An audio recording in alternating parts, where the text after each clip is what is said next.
selamat datang kembali di Hexon Studio, tempat di mana kita membahas isu pertanian yang menarik dan juga tentunya relevan dengan kehidupan kita. Nah, saya Alia Gria Cahyani, mahasiswa penyuluhan dan komunikasi pertanian yang akan menemani kalian di podcast episode kali ini yang berjudul Potret Pertanian di Bangka Belitung. Oke, kita kali ini kedatangan narasumber yang keren banget, asli dari Bangka Belitung. Dan beliau merupakan mahasiswa agribisnis Universitas 11 Maret. Nah, mungkin kita langsung saja sapa beliau. Halo Mas Gazi, gimana nih kabarnya? Halo Alia, kabar baik nih, alhamdulillah. Alia gimana kabarnya? Alhamdulillah. Mas Gazi, kali ini lagi sibuk apa nih Mas? Waduh. Kontrak atau Sibuk banget deh kayaknya ya. Sibuk banget. Ini semester akhir, lagi nyusun juga kita skripsi buat tugas akhir dan nantinya ya gitulah dengan kesibukan kuliah itu. Berarti udah nggak ada kuliah, nggak ada laprak? Laprak ada 2, tapi ada 2. nggak terlalu yang menyibukkan lah kalau semester awal ya. Semester awal kan udah benar-benar kayak sibuk banget ya dengan laprak ya. Tugas, kelompok kayak gitu. Betul. Kalau misalnya semester akhir itu lebih santai lapraknya dan koasnya pun lebih memberikan deadline yang santai gitu loh. Enak banget, gak sabar deh di semester akhir. Jangan dulu deh. Pelan-pelan aja. Oke, kalau gitu aku mau tanya-tanya nih sesuai judul kita di podcast kali ini. Gimana sih Mas kondisi pertanian di Bangka Belitung sendiri? Oke, menarik nih pertanyaannya ya. Kondisi pertanian yang ada di Bangka Belitung. Dan itu ya provinsiku sendiri. Mungkin kita cerita dari sejarahnya dulu ya kali ya. Dari ujung ke ujung dari hilirnya ya. Okay. Mungkin dari zaman penjajahan itu kan pertanian di Indonesia itu udah dipeta-petakan. Jadi kayak di Jawa Barat, Jawa Tengah dan Jawa Timur dan provinsi-provinsi lain yang ada di Indonesia itu udah dipetakan dari Belanda untuk pertaniannya. Kayak misalnya di Jogja Solo ini kan pabrik tebu kan ya, makanya ada Colomadu. Makanya orang-orang Solo tuh lebih suka manis. Iya, betul. Dan daerah Jawa Barat itu teh. Itu lebih banyak ke tanaman kebun teh dan lain sebagainya. Di sana tuh tehnya nggak terlalu manis gitu kan ya. Iya. Nah itu merupakan pemetaan yang ada dari penjajahan Belanda. Dan kebetulan di provinsi Bangka Belitung itu kebagian ini bukan kebetulan sih, udah ada risetnya juga, udah ada penelitian juga. Di sana itu kebagian rempah-rempah. Nah, iya betul. Rempah-rempahnya itu lada. Itu salah satu komoditas unggulan yang ada di sana. Jadi berdasarkan penelitian kalau misalnya nanam lada di sana itu lebih pedas gitu loh. Jadi rasa ladanya lebih terasa gitu karena gimana ya, katanya kalau dari jurnalnya itu risetnya kondisi tanah di sana itu mendukung untuk pertanian lada. Itu sama seperti kayak yang Indonesia bagian timur itu kan lebih banyak ke rempah-rempah kan. Nah itu juga salah satu hasil pemetaan dari penjajahan Belanda dulu. Gitu. Berarti kalau padi sendiri gitu atau jagung gitu nggak ada Mas? Ada untuk komunitas padi dan jagung itu di sana juga ada, tapi bukan salah satu komoditas unggulan gitu loh. Karena di sana juga kondisi air yang tidak mendukung gitu. Sana kan lebih ke pantai kan ya. Dan mereka untuk tanaman seperti itu kan membutuhkan air yang banyak kan ya. Nah, untuk air asin sendiri itu tidak mendukung untuk pertanian padi. Ada tapi kayak pertanian padi namanya padi gogo. Padi gogo. Nah, itu padi tetapi yang tidak membutuhkan air yang banyak. Itu mungkin Alia tahu deh kalau misalnya di pertanian itu ada namanya padi gogo. Varietasnya varietas gogo itu. Oh iya, varietas. Iya, varietasnya itu kan. Itu dia nanamnya di daratan yang airnya nggak terlalu banyak. Jadi kayak apa ya, buat nanam padi itu nanam jagung tuh gimana ya? Ladang. Nah, ladang kayak gitu. Kebun gitu kayak. Iya, kebun kayak gitu. Jadi nabur itunya di ladang kayak gitu. Berarti beda sama sawah-sawah di Jawa. Beda. Sawah di Jawa itu kan banyak banget airnya gitu kan. Betul. Kalau di Jawa kan airnya benar-benar kayak ada irigasinya. Dan bahkan ada yang sampai dikasih buat perikanan juga. Oh iya. Kan. Warna mina ya kalau misalnya. Berarti di sana sawah yang tipe kering gitu ya? Tipe kering. Dan di sana juga nggak terlalu banyak sih, hanya kalau aku hitung-hitung ya ada yang sawah tuh benar-benar sawah 3 kalau nggak salah.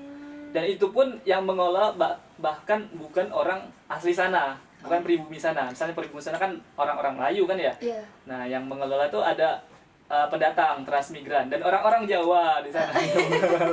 Jadi di sana gitu. aku ketemu dengan orang-orang Jawa dan di sini juga ketemu dengan orang Jawa gitu loh. Oh, oke.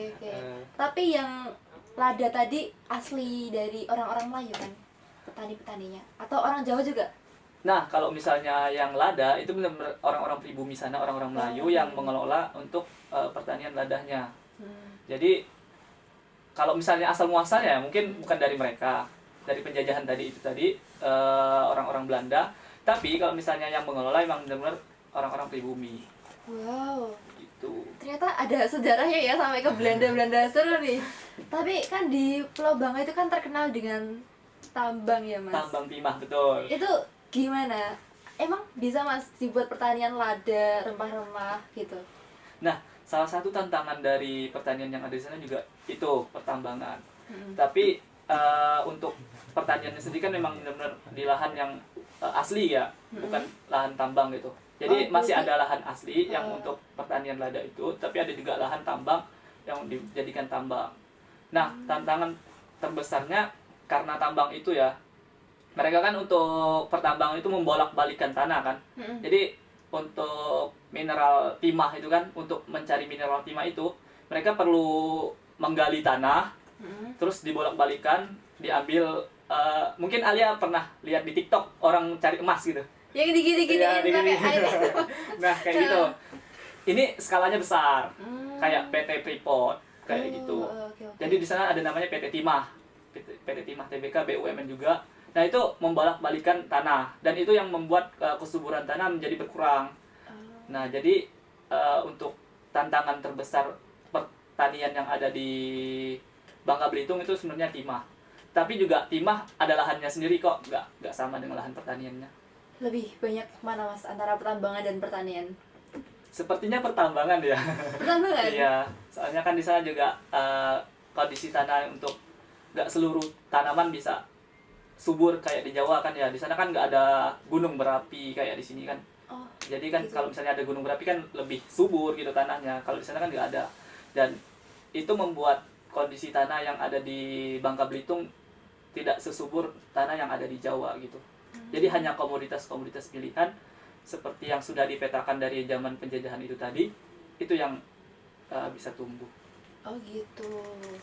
Terus berarti di sana nanti sumber bahan pangannya gimana Mas? Dari pertanian itu sendiri atau dari wilayah lain kayak gitu? Sejauh ini ya, yang dari lokalan ada, yang tadi aku bilang padi gogo itu tadi. Tapi sepertinya untuk mencukupi kebutuhan satu provinsi itu dibutuhkan juga impor dari luar. Jadi impor kan nggak hanya ke luar negeri ya, tapi juga dalam negeri, tapi wilayah lain gitu kan ya. Nah, sejauh ini yang aku lihat tuh, aku kan kalau pulang biasanya naik kapal juga kan ya, naik pesawat dan kapal. Nah, waktu aku naik kapal itu aku melihat banyak truk-truk pembawa pangan, pembawa pasokan apa tadi yang Pasokan pangan. Iya, pasokan pangan dan lain sebagainya itu dari sini, dari Jawa. Lewat Tanjung Priuk, terus dikirim ada kapalnya untuk kapal pengangkut barang dan lain sebagainya, itu sampai belasan atau puluhan truk gitu untuk bawa dari luar.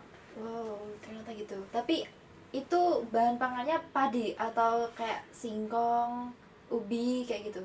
Macam-macam. Jadi ada ya beras dan lain sebagainya kan ya. Ada juga cabai, terus rempah-rempah lain kayak yang jahe.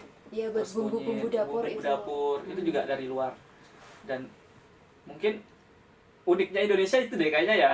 Jadi mungkin Bangka Belitung menyetok untuk sektor ladanya, dan dari luar itu menyetok itunya. Saling melengkapi. Oke.